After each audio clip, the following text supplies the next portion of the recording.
Natural selection. British scientists Charles Darwin and Alfred Wallace posited the theory of natural selection in 1858. They identified 5 steps of the natural selection process. Every member of an animal or plant group has unique characteristics, or traits. Every population of a species yields more offspring than it needs to sustain itself over time. Not every member of a population will live the same number of years due to the hardships of life. When limited resources, food, water, breeding habitat, etc., exist for a population, individuals will compete to acquire and use those resources. The more successful competitors are more likely to survive and reproduce. Genetic traits that enhance an individual's survivability will be passed on to future generations at a higher frequency than the individual's less favorable traits.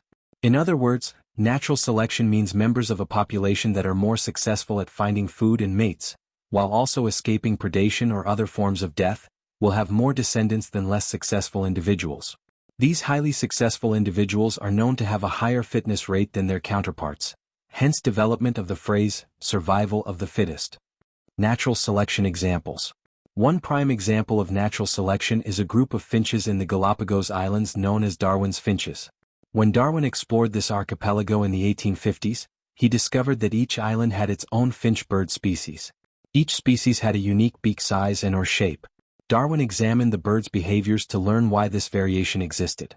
He found that the finch species had differing feeding habits that required them to have specialized beaks. On one island, the finch ate predominantly large nuts, requiring a large cone-shaped beak to crack open the shells.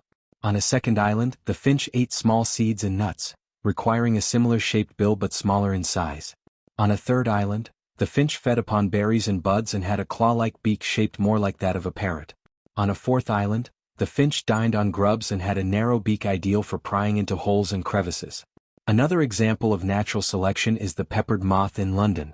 This moth has mostly white wings with black spots to blend in with the light-colored, lichen-covered trees in the London metropolis.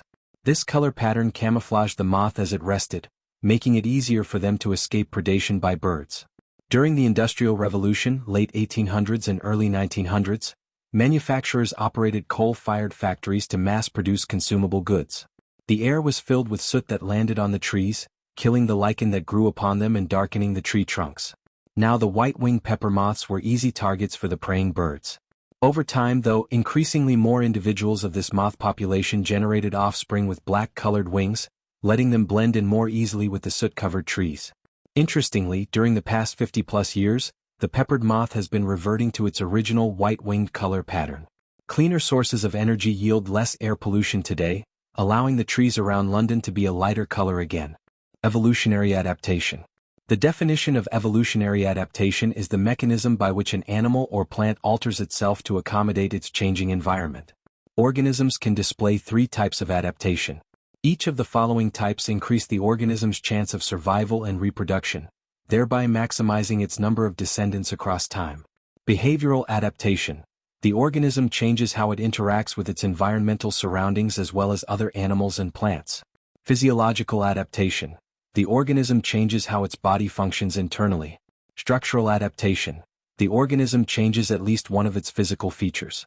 Consider the natural history of emperor penguins in Antarctica.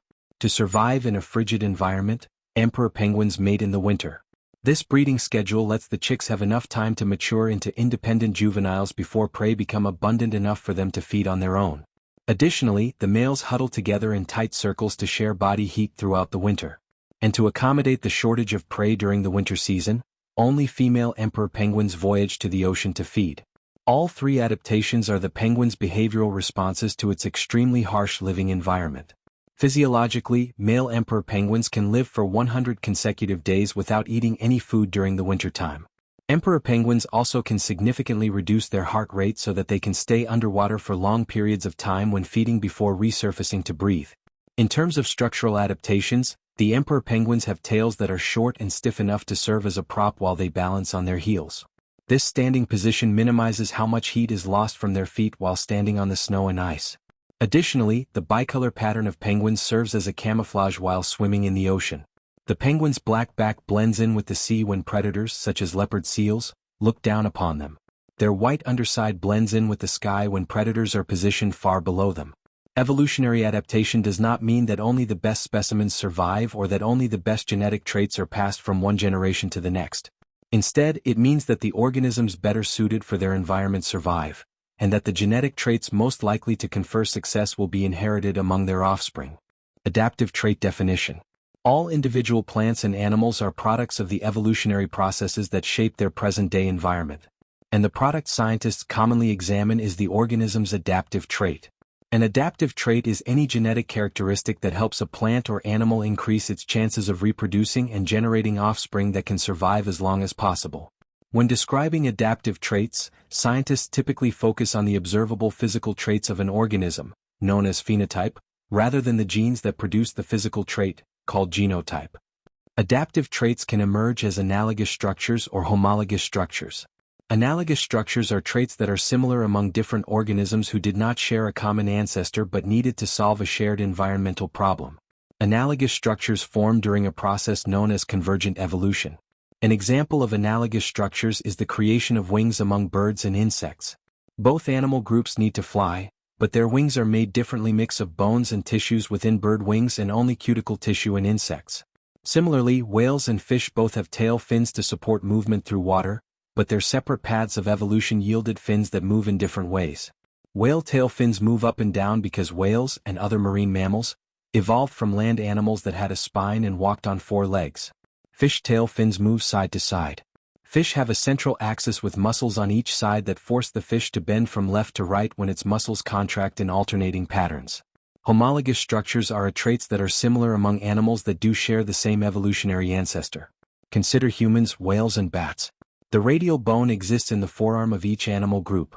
However, their forearms serve different functions depending on the environment in which they live, fly, swing, swim or glide.